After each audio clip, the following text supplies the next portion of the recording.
We are living in a computer-programmed reality, and the only clue we have to it is when some variable is changed and some alteration in our reality occurs.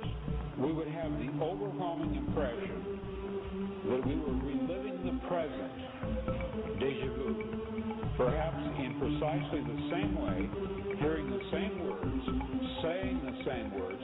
I submit that these impressions are valid and significant, and I will even say this: such an impression is a clue that at some past time point, a variable was changed, reprogrammed as it were, and that because of this, an alternative world branched off.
Good morning and welcome to the Monday Mashup.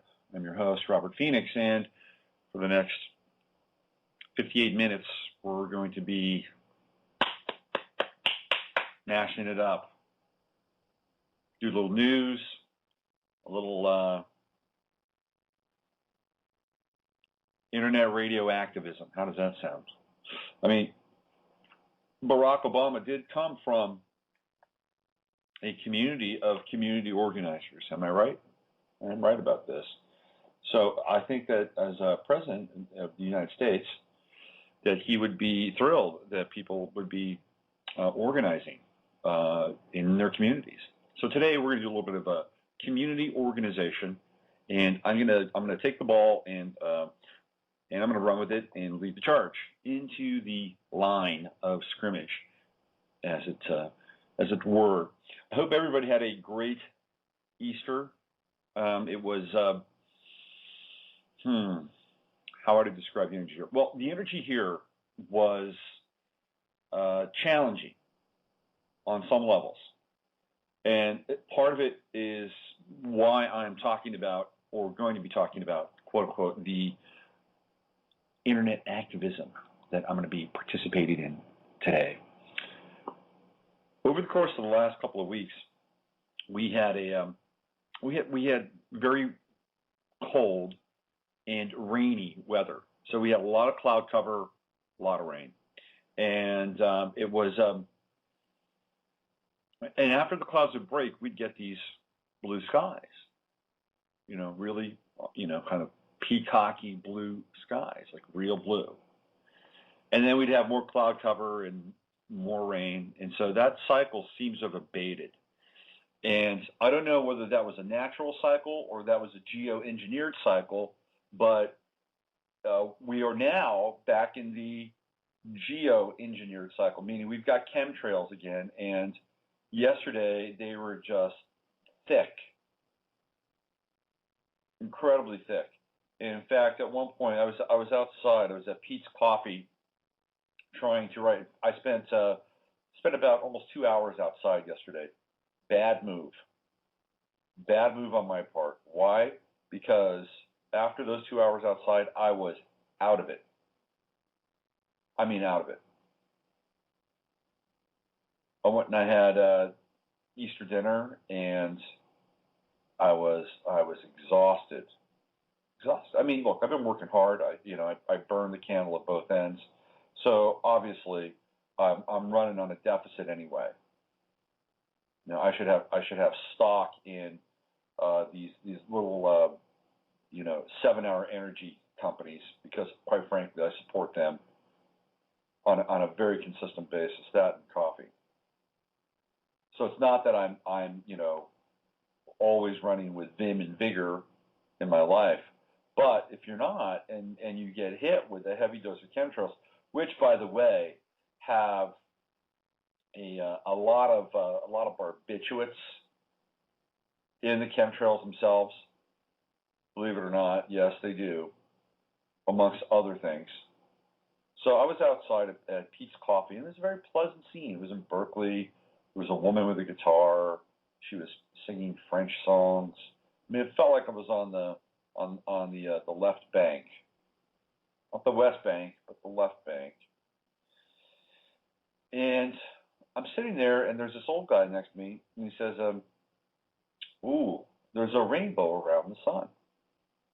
And I looked, and there was this really massive nimbus or areola,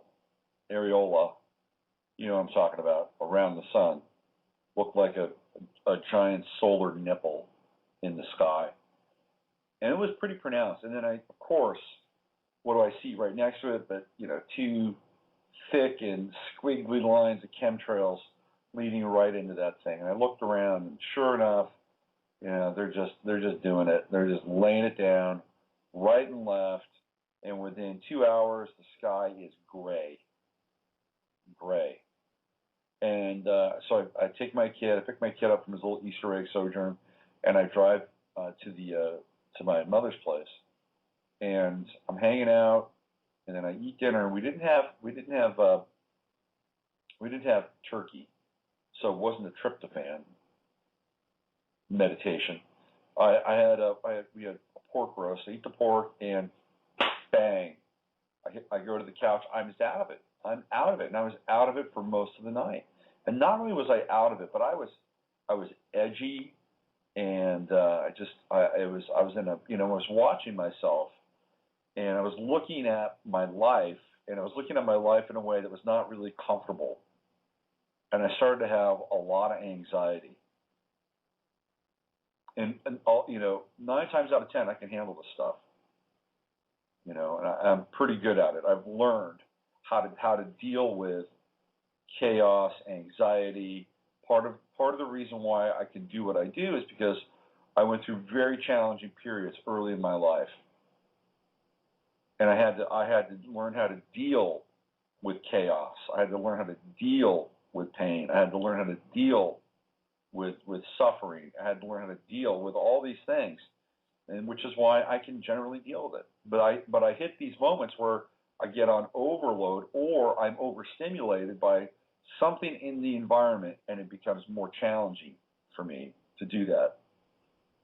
And yesterday, I had hit that patch. I hit that patch in a really big way. And I'll tell you what I did, is I sat there, and I sat in the pain. I sat in the discomfort. I sat in the chaos. I sat in the anxiety. And I simply watched it. I watched it. And I let it just, like a charge, sort of dissipate through me. And the metaphor that I got for this experience was the hanged man. I don't know if any of you really get into the tarot or understand the tarot, but the hanged man is a very specific station on the major arcana where if the individual gets the hanged man as a card and they try, and that's the operative word here, try to free themselves from their suffering by struggling, all they do is manage to tighten the bonds of their suffering even greater. And that the only way that you can get through the suffering is to surrender and to let go, and eventually, I guess, either the weight of your surrender or divine providence will take you off that cross. So I had that experience yesterday, and it was later in the day, and I allowed the weight of everything that I was feeling in my life to just be there. And within maybe a half an hour, and not, jamming my head up and bouncing those scenarios around like a pinball in my consciousness. Finally, I was able to relax a little, and by the time I got home, I had dissipated a lot of that charge. Now, that doesn't mean that I wasn't impacted by what I experienced yesterday. I was, and today we're going to do a little bit something about that. We're gonna play community activist, boys and girls, on Robert's show, and I have a few things that I'm gonna bring up. And we're gonna see what happens. And what I'm gonna do is I'm gonna let a little bit of momentum accrue in the show, and then we're gonna participate in some community activism. So yesterday, obviously, was Easter, and I even managed to come home after I dissipated this charge and do a couple of readings late at night, hour readings. You know, I on the Friday show, just to kind of go back and then move forward, on the Friday show, you know, I got here late, which I apologize for because I went through a kind of an interesting time with my car. It's funny, you know, first of all, I'm always amazed that people listen to my show. Not the people that come here and are in the chat room. You guys are great. You're consistent. And I'm not amazed, but I am grateful that you're there and you're taking part in this. This is cool. But it's other people that discover me on YouTube or whatever. So somebody was on the YouTube, you know, because what we do is we upload these shows on YouTube. So they're here, they're on YouTube, and you can get the content. And somebody wrote a comment on the YouTube page after Friday's show. It was whine, whine, whine.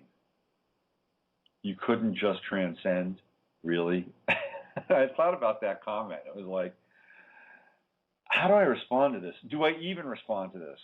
Yeah, that was my feeling. Do I even respond to this? And the answer was, no, I'm not even going to respond to it. I mean, I could have come up with something witty. You know, I could have come up with a life lesson thing. Who knows? But it's funny, you know, because what came out of that for me was I had to ask myself the question, could I transcend? Well, the fact of the matter was I did transcend, whatever that means, transcend. By the way, based on my training, you don't want to transcend. You want to transform. Okay, transcend implies that you experienced something and you kind of went beyond it. Okay, transcend is a little on the quote unquote weak side. Transcend does not necessarily mean that you have changed a state. It just means that you have just kind of moved on. I transcended that. Transform is a whole different dynamic, meaning that you absolutely and utterly change your experience and what you've been going through. And there's a difference between transforming and transcending. Transforming is dynamic. Transcending is passive. Now, you can transcend through surrender or grace or, you know, again, getting back to the hangman, divine providence. But transforming is really the engagement of the will and the will to dynamically change the state that you're in. And quite frankly, I look back on my Friday and I thought, I did transform this situation. I did transform it. And the other thing too is, you know, we don't often understand what other people are going through. And it's really easy to be very flippant. And I'm guilty of this at times. It's very easy to be very flippant and just toss things off the cuff. Why couldn't you transcend? Well, maybe the reason I was having a quote-unquote difficult time transcending was because I've been going through a lot that week, like working long hours, like working with my kid, like doing a show, like doing a website, you know, like doing readings. And we have limits. As humans, we have limits. We you know, on some level, we're limitless. And I'm going to talk about Limitless. It's a film that I saw over the weekend. If you have Netflix, you can watch it. It stars Bradley Cooper. It's not a great film, but it's very entertaining. And some of the concepts in it are very pertinent, what we're talking about or what I talk about. So we're not limitless. We do have limits, and when we hit these points where our limits are being really taxed, and our limits are being, I wouldn't say threatened, but really seriously challenged. That's when we are when things happen. That's when it gets very challenging to circumvent, get over, get through. And you know what? That's the human story. It's what we're here to do. So did I transcend? Yeah, God damn it, I transcend. Guess what? I transformed it too, you asshole. How's that? Okay, it is 10:15 here in California, and I watched. Saturday was kind of so. Okay, let's go back. Go back in time again. Let's go back to Thursday when I wrote my last post for the website, which was kind of the weekend post. It was the Easter post.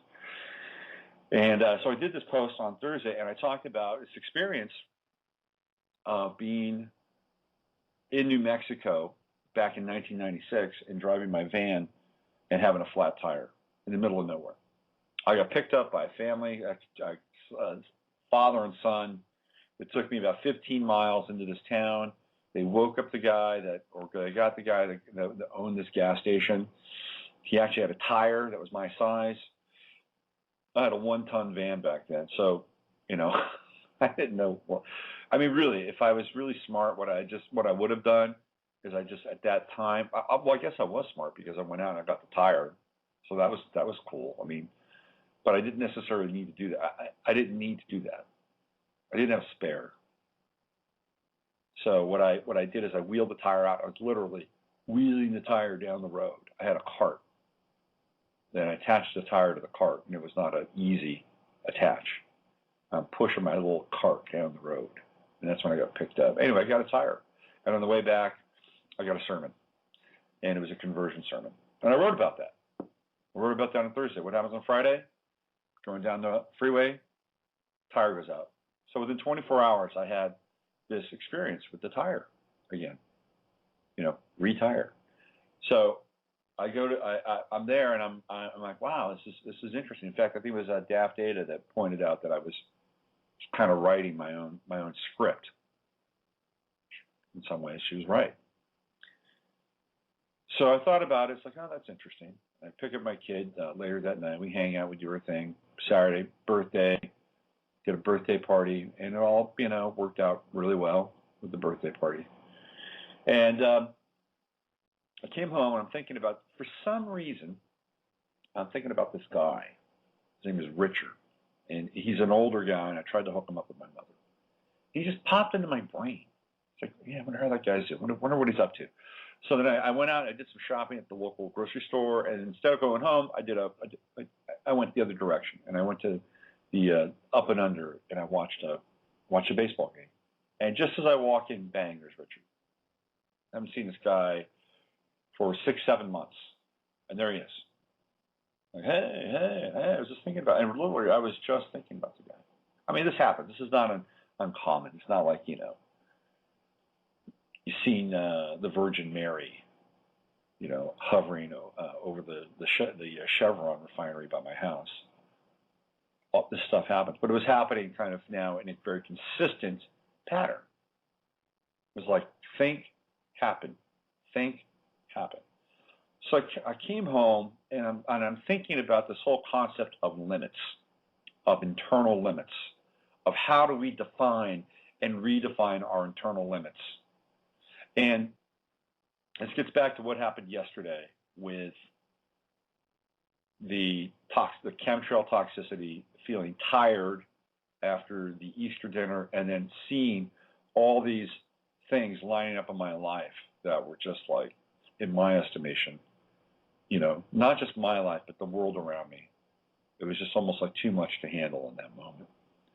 And that's when I decided to surrender and let go. But all this is the precursor for all this is this trying to understand what limits are, and how we are at times slaves to our limits and slaves to our perceived limitations. And how do we break through those limitations? how do we change really deeply held patterns and assumptions and programs that keep us from really truly breaking through to these kind of boundless places in our lives? And I gave, some thought to this. As I'm giving thought to this, I go to my TV, and I have Netflix. I've got a big TV, and it's on the wall, and a lot of times I'll have the Netflix channel open on my TV, and there on my TV, and right where my cursor was, theoretically, to select a movie, right there was this movie called Limitless. And I thought to myself, well, this is really interesting. I'm thinking about how do we break through and crack open the shell, the carapace, the shell of our understanding and awareness. And here's this movie, Limitless. Stars Bradley Cooper, 2011, Robert De Niro's in it. So I decided to watch the movie. It's like, you know what? And I'd seen the movie advertised on Netflix before, and I hadn't gone there. I decided to go there. Okay, now's the night. So I turn it on, and it's pretty interesting. Bradley Cooper, his character, plays a bohemian writer. Okay, a bohemian writer in New York City. He's working on a quote-unquote novel. He's got a contract with a publisher, and he lives in a shitty and disheveled apartment. And he loses his girlfriend, so now he doesn't have a girlfriend, doesn't have a pot to piss in. And he's wandering around the streets of New York, and he runs into his brother-in-law from a long time ago. Now, apparently he'd been married briefly. The marriage ended, and this guy was no longer his brother-in-law, but it's somebody he knew. He was his brother-in-law at one point in time. Very slick, fast-talking guy. And he says, hey, look, I've got something for you. Let's go have a drink. I got something for you. So he sits down, and he has a drink, and he says, I'm involved in this drug. And it's I'm basically a kind of I'm involved with the company, and it's a preclinical trial drug called NTZ, and it allows you to basically be limitless. This is not what he says, but this is what he's implying, that the drug itself activates the brain, and you have access to every bit of information you've ever had in your life. And not only that, but you begin to make connections between all these packets of information.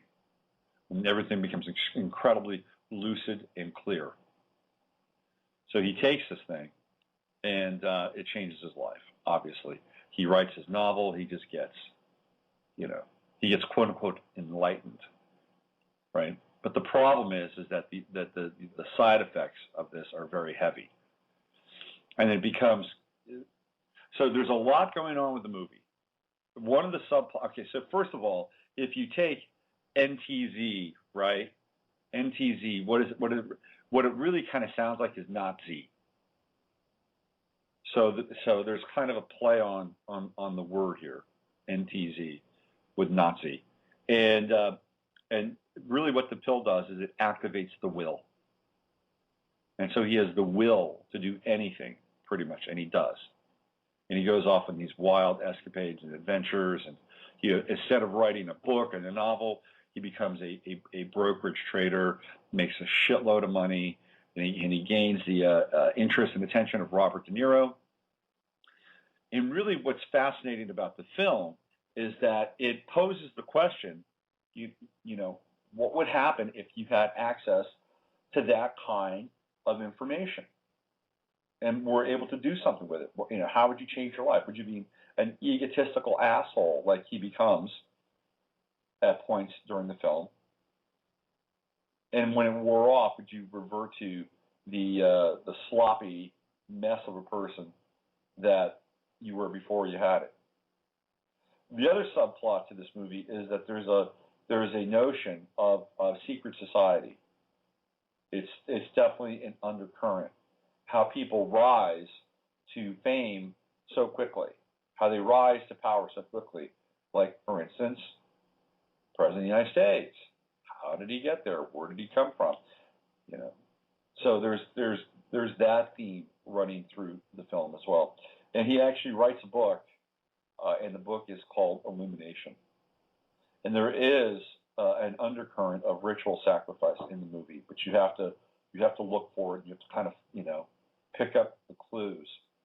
It's an interesting film, but it definitely poses the question: what would happen if you were close to accessing this body of knowledge? And quite frankly, why wouldn't you?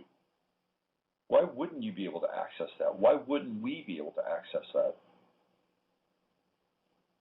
And I think what it came down to for me was internal space, because my inner dialogue, you know, took me in this direction of, well, why don't I have quote unquote more in my life? Well, the reason why I don't have quote unquote more in my life is because I've not created the internal space inside of myself to bring that in. And what he did theoretically in the movie was he created a limitless space for all of this information to cogitate and be accessible at that time. Now, again, it's a movie. It's only a movie, and there's a lot of other themes running through the film. I recommend it. It's an entertaining hour and 25 or 30 minutes or whatever it is. But it really, you know, it set me off on this vector for most of the weekend. And became a pretty big theme. Because theoretically, if we get into the life of Jesus, right, Sananda, Yeshua, Emmanuel, you know, what was he talking about? He was talking about a limitless life. Limitless life. That's really what he was talking about. Living beyond limits. The prescribed limits of the culture that you're in, the prescribed limits of not just the culture you're in, but the people that are creating the culture that you're in. And there were people during the time of Jesus, a.k.a. the Sanhedrin and the Pharisees and the Roman centurions, who were creating the culture that he was in. And the culture was one of tribute, right? Paying taxes to Rome. One of tribute, which was not just the Roman tribute, but the sacrificial tribute, which is what the Pharisees and the Sanhedrin practiced as a result of their Talmudic and Babylonian version of Judaism. So paying tribute was you either pay Caesar, you know, or you pay Baal. You pay one or the other. And Jesus sat in the middle and he said, I'm going to pay neither. The only power that I am beholden to, that I have to pay anything to or for, is this greater power. Because the power and the agency of man does not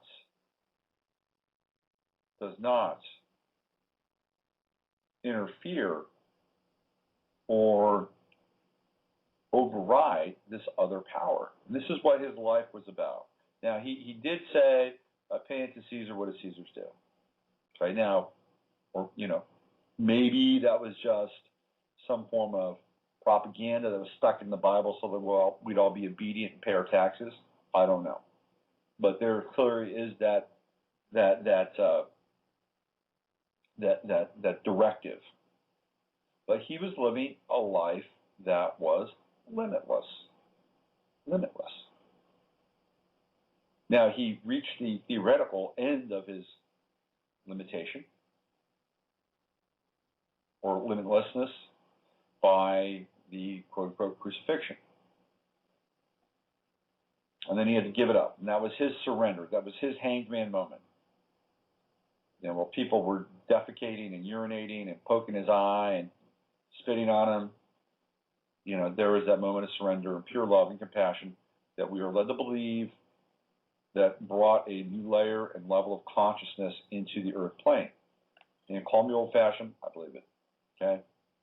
So what we do with that is us. And I don't think that is necessarily our, for lack of a better term, trip at this point in time. You know, when they say Jesus died for your sins, you know, he didn't just die, he suffered theoretically for that. And that model is now not a model that we have to imitate. However, it can be instructive, and we can certainly learn from it.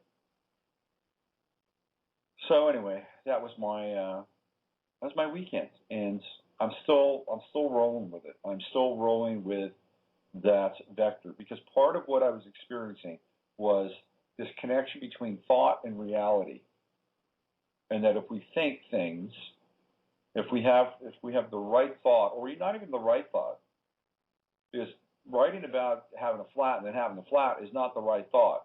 Although, if you look at what happened, I had a great level of participation from a friend who was able to come to my aid and support me, and that moment actually brought us closer, and so there were some good things that came out of that moment.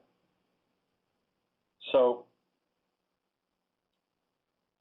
I'm always amazed and thrilled by this process that we call life.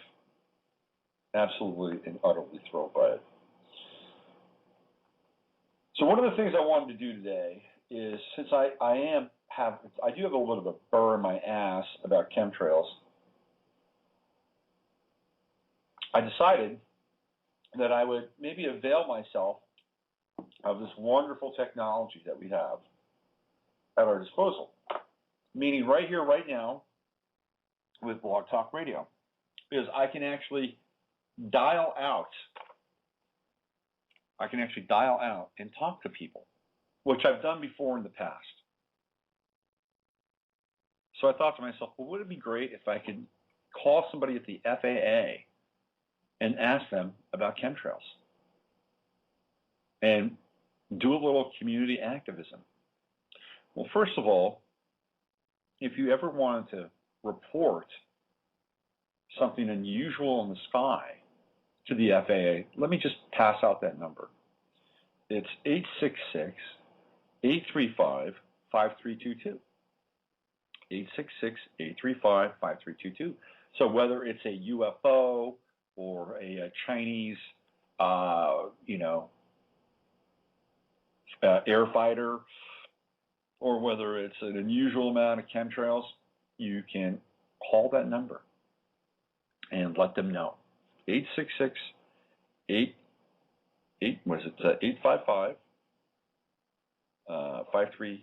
835. Sometimes I have a hard time reading my 835-5322. Now, what I'm going to do at this point in time is I'm going to actually try to talk to somebody at the FAA. We're going to start with Julie Ottinger. Now, I can give this information out. Why? Because these people work for us. They are government servants, and there's a website. Their numbers are on the website. I'm not disclosing anything that is top secret. I'm not broaching any privacy laws. It's out there. It's transparent. So why don't we do this? Let's see if we can get Julie Ottinger on the line. Let's see here. Let's go with sometimes the blog talk experience doesn't work with dialing it out. But we're going to try and find out today.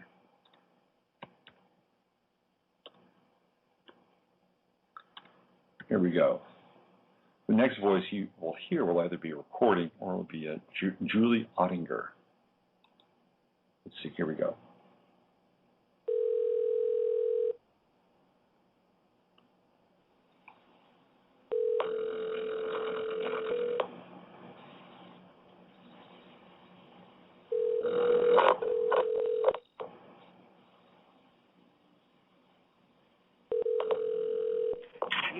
The Office of the Assistant Administrator for Policy, International Affairs, and Environment. We're sorry we missed your call. Please leave a message at the prompt, and we will return your call. Okay, so that was Julie. She's not there. So let's try somebody else. Let's try this guy. Let's see what happens here.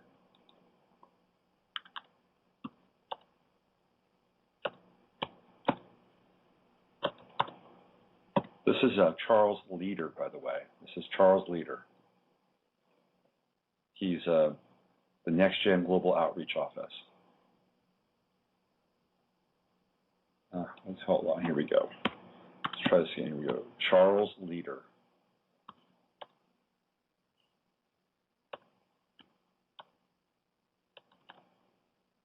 All right. Here we go. Let's see if we can get Charles on the line.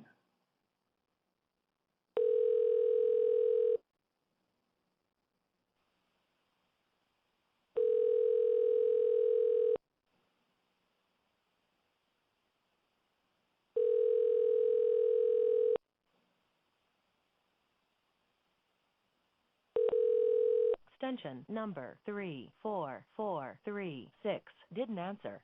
You've reached the voicemail of Charlie Leader. Please leave a message. Yeah, hi Charles. My name is Robert, and I'm a concerned citizen. I've been seeing planes flying in the sky quite frequently, with many random patterns. And coming out of the planes seems to be substances that turn into clouds and don't go away. I've done some research on this, and they're called chemtrails. And I'm just calling to find out what the FAA's policy is on the planes that are leaving these quote unquote chemtrails, and if you've been seeing this in the sky as well. I see here you're the Next Generation Global Outreach Office, and I've gone online and I've seen that this is a global phenomenon. So I just wanted to give you a call and ask you what your position is on this. Okay, thank you very much. I'll give you a call back later. Bye. So that was Charles. Let's see if we can do another number here. One more.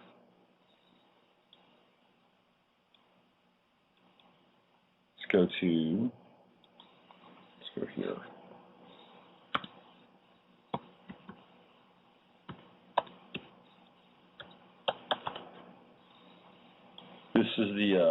This is the number that is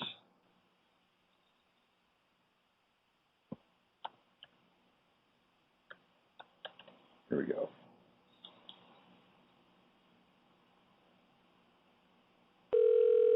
Thank you for calling the Federal Aviation Administration's Public Information Line. You can also find information on our website at www.faa.gov.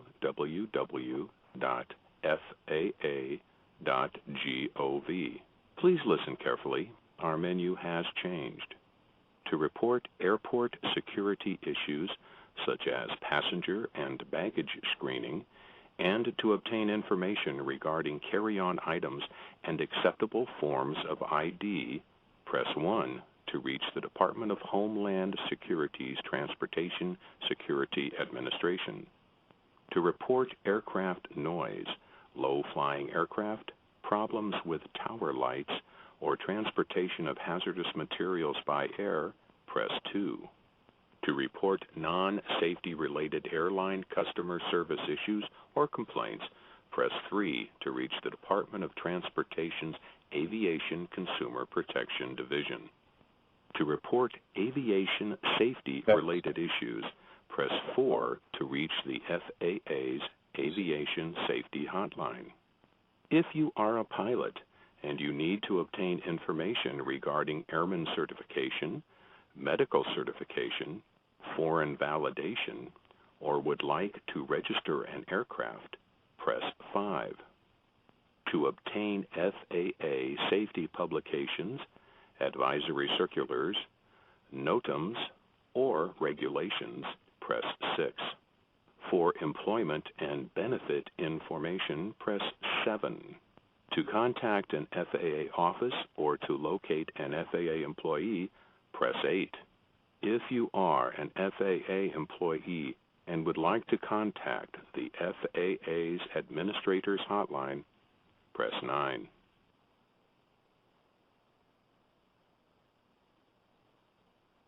Thank you for calling the Federal Aviation Administration's Public Information Line. You can also find information on our website at www.faa.gov.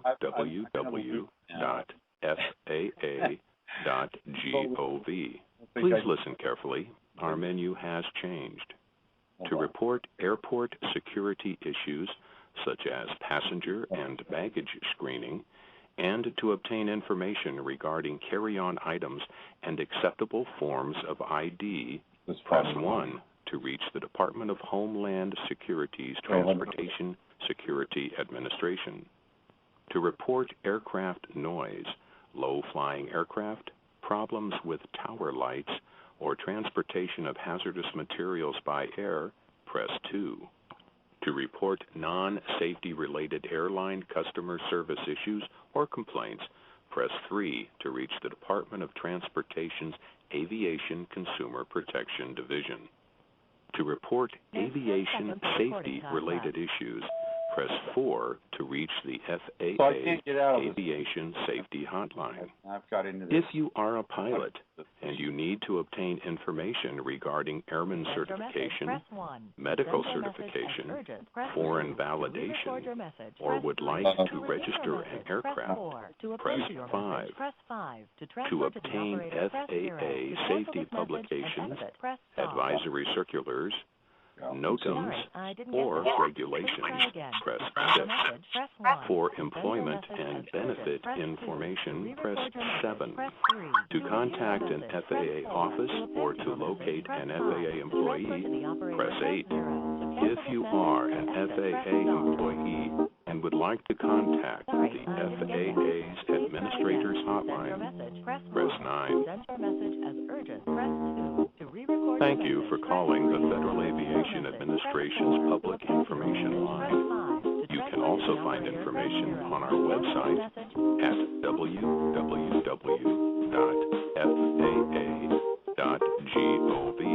Please listen carefully. Our menu.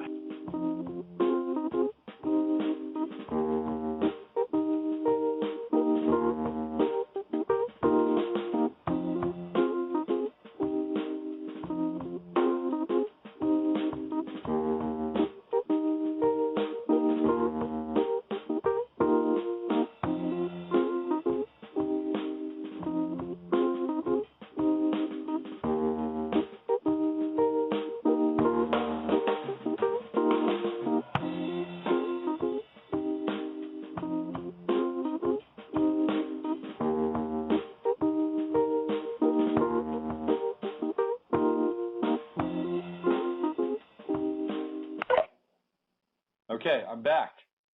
Sorry about that. I got stuck in a Kafkaesque hell with the FAA, and I tried to stir up a little shit. And obviously, it's all automated now, ladies and gentlemen. Everything is automated. Your government is now completely automated. You don't get to speak to a human, and you get caught in these automated and mechanical loops. So that in and of itself was instructive. Anyway, if you ever want to report anything to the FAA, 866-835-5322, 866-835-5322. You know what's going to happen? The only people you're ever going to be able to get on the phone anymore in the future is bill collectors. You'll get bill collectors on the phone. But anybody of importance, it's all going to go to voicemail. Or you'll get some sort of automated voice, automated operator. So I apologize for that. It was a little diversion and journey down into a rat hole, but it was also instructive, and that's how life is sometimes. Speaking of instructive, I had a really weird moment yesterday. Really weird moment. Now, some of you may know William Mistelli, right? I've had him on the show. He's the mermaid guy. And really what he does is, first of all, he's very into magic. He's very into Franz Bardon. who is a quote-unquote left-handed path white magician. And Bardon, I believe, is Klaus Maria Brandauer did a couple of films back in the 80s, and I believe he plays Bardon in one of his movies. I think the movie is called Mephisto, and it's actually a pretty interesting film. Anyway, Mastelli is into Bardon, and he's also very into this mermaid thing. And it's kind of interesting. The mermaid thing is interesting because I do believe that there is a mermaid consciousness. I've seen it.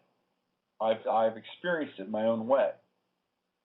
But so Mastelli has this gig in Hawaii where he's kind of like a mermaid pimp in some ways. Yeah, I don't want to. This is not a rip session, but it strikes me as that. It's like on one level he's doing this cool thing, right, and doing this whole mermaid research. And on another level, he's like surrounded by beautiful women with wet hair. And trust me, mermaids are not unappealing to look at. Okay, so Mastelli, photographer, mermaid man, has got a good gig going on. So I don't know how this happened, but I was on Facebook last night, and he had posted something, and I went to his page, and I saw this picture on his page, and I was kind of shocked because my ex-wife was on this page. Like the first woman that I married is there, like hanging out. Well, not only is she there, but she's hanging out with my friend Richard Grossinger, who published Mastelli's book. So Richard's there, his wife is there, my ex-wife is there, and all these other mermaids are there, and they're all sitting around this table eating. I was kind of shocked to see my ex-wife in this picture. And then I went through some other pictures, and she's in more pictures. And I'm like, oh, I get it. She's now become one of William Mastelli's mermaids. It was kind of shocking on some level, you know. I was like, how did this happen? And so I sent Bill Mastelli an email. I actually commented on one of the photos, and I said, hey, I know 3 of those people, and one of them is my ex-wife. And I said, very strange. And he immediately sent a comment back. And he said,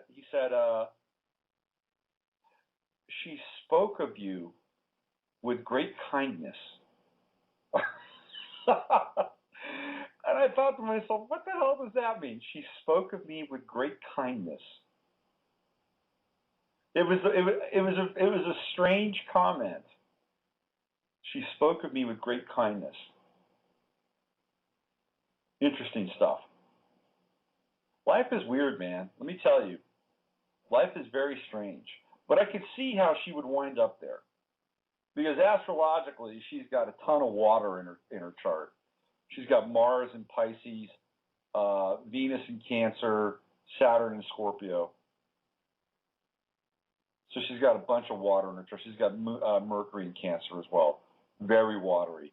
And I've always experienced her as hey, I hope it's good for her. I hope she's enjoying her experience. That's all right now, that's all I care about. But it's kind of surreal, don't you think?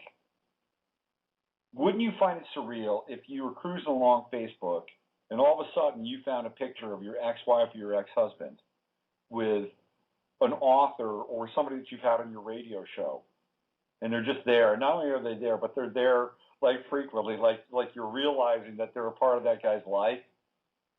Wouldn't that be odd? I'm not hallucinating this, right? Anyway, I saw that. And I think it actually triggered some dreams around those things. All right, before I go, let me just drop a piece of hardcore news at you.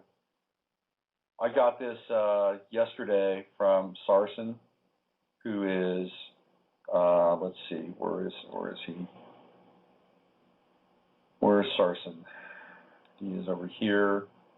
So I'm going to read this. This is, here we go. This is about Mitt Romney. And this comes out on April 7th. And it's funny, there's the white hats, there's the former white hats, there's a lot of white hattishness going on here.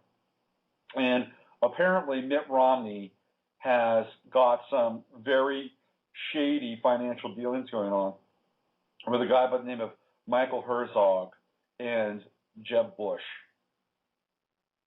So I'm going to put this link into the chat room so that you guys can check it out. Let's drop this in there. Here we go.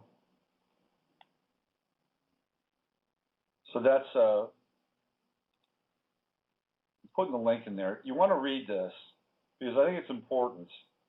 And essentially, these guys are stealing money. Can you believe it? So it has to do with Michael Herzog. He's from Berlin, Germany, and he's a portfolio manager of the Davidson Kempner Euro Investment Fund. He says that this is, again, the same man who assisted Bush Sr., Jeb Bush, Bush Jr., Mitt Romney, and other co-conspirators in stealing funds from Edward Falcone, and has been involved in other criminal activities.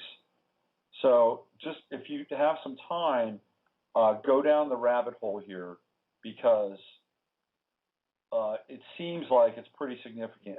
It's one of these things that I doubt that the mainstream media will pay much attention to, but it's definitely worth checking out because Mitt Romney is as dirty as they come. And the challenge for the Mitt Romney presidency, and by the way, this whole, Democrat-Republican bullshit is just what it is, just bullshit. It's all hedging their bets on which way they want to take the dominant paradigm and the dominant program. And Barack Obama is kind of one version of it, and Mitt Romney is the other version of it. Mitt Romney will be the boot to the neck of America and the world. Because Mitt Romney has a very, very tight relationship with Benjamin Netanyahu. They're extremely tight. And if you look at what's interesting, people say that Obama is just like Bush. Obama is not just like Bush. Obama has something else going on. Now, I'm not saying he's better than Bush, but one of the things that Bush would do without fail is he would stop everything that he was doing to answer Netanyahu's call. That's what he would do. He would stop everything to answer. That wasn't Netanyahu, by the way. That was a good friend of mine. I'm sorry I'm doing my show.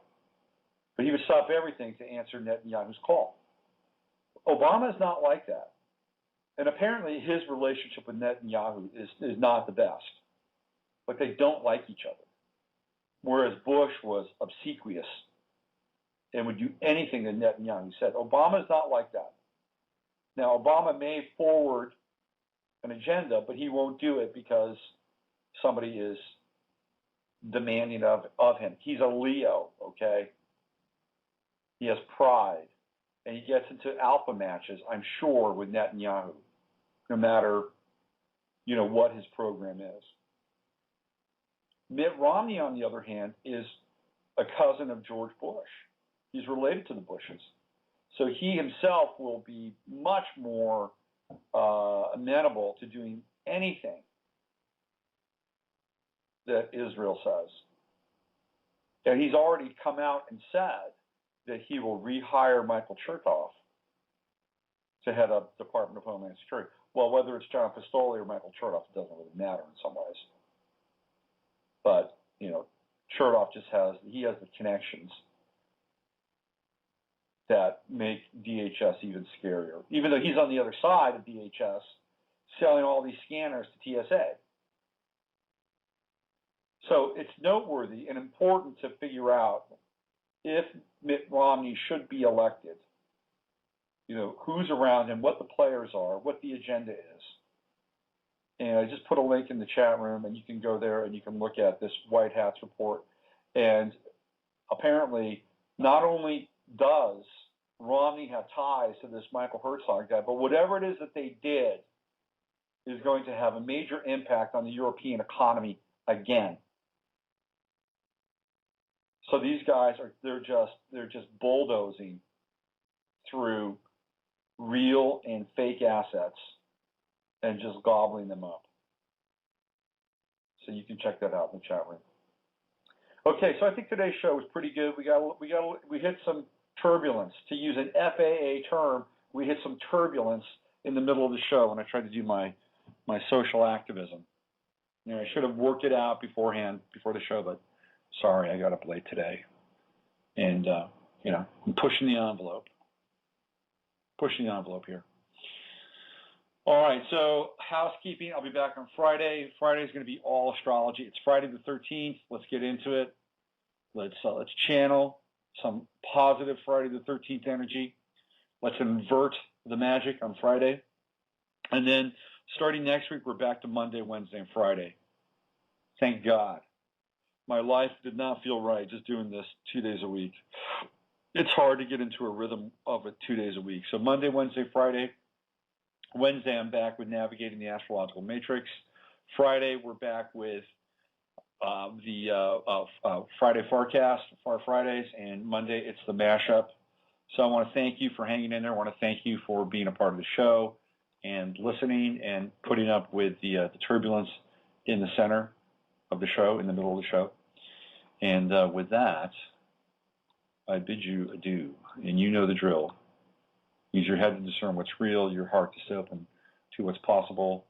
Let's get out of here with a little Wasteland and Ari Oakland. I'll see you on Friday. Ciao.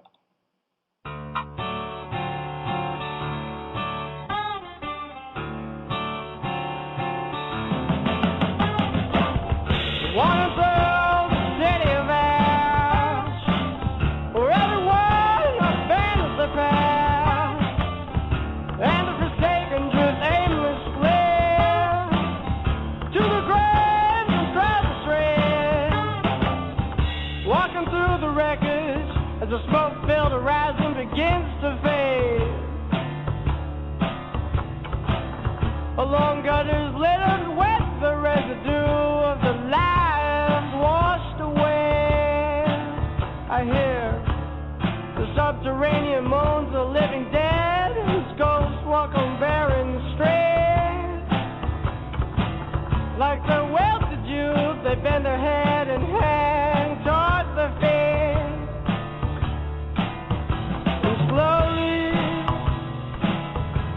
Trudge along, and I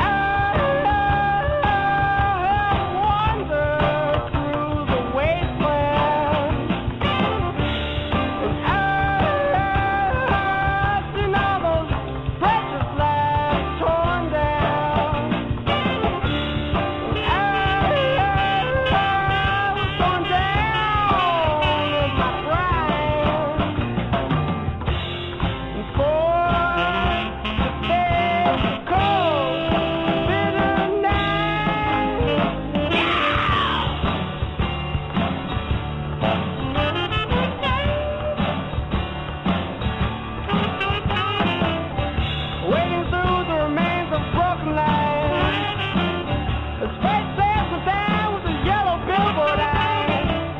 And in the back alleys the dead lose their bones, and howling they holding the heavy hearts of stone. Coming closer are the lost souls chained by despair,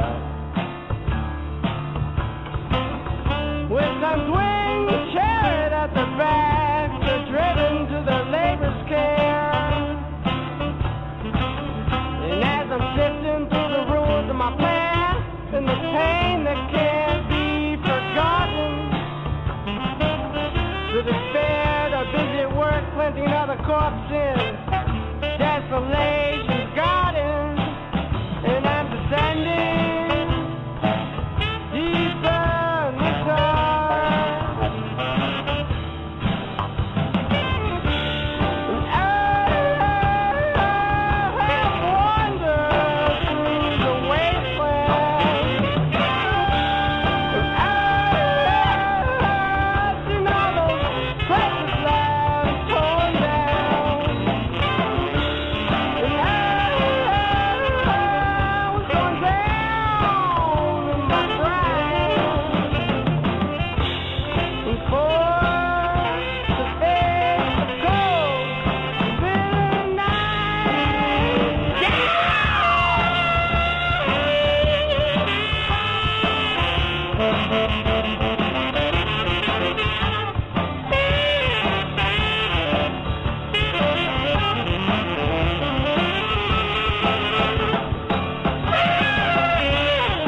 and the empty work of the Holocaust, I shout, it's not my sign.